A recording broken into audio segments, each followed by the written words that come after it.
চলো।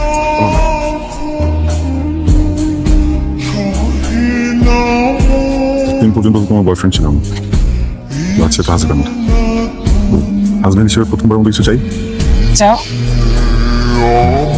রিলেশনশিপে security ensure করার জন্য বিয়ে করে ফেললাম। এখন তো কোনো কনফিউশন নাই যে আমি তোমাকে ভালোবাসি, তাই না? কিন্তু আমার একটু ভয় করে, হঠাৎ করে ফ্যামিলি জেনে গেলে বা কেউ জেনে গেলে অনেক ঝামেলা হবে।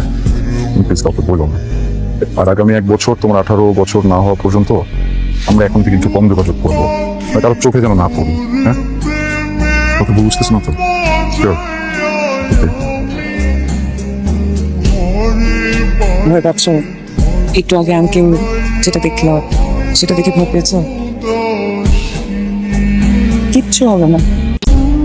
আমি ওরকম মেয়ে না যে ফ্যামিলির কথায় বা যে কারোর কথায় তোমাকে ছেড়ে চলে যাবো। বিশ্বাস করো আমাকে। চল, অপেক্ষা করছো, যাই। আসো।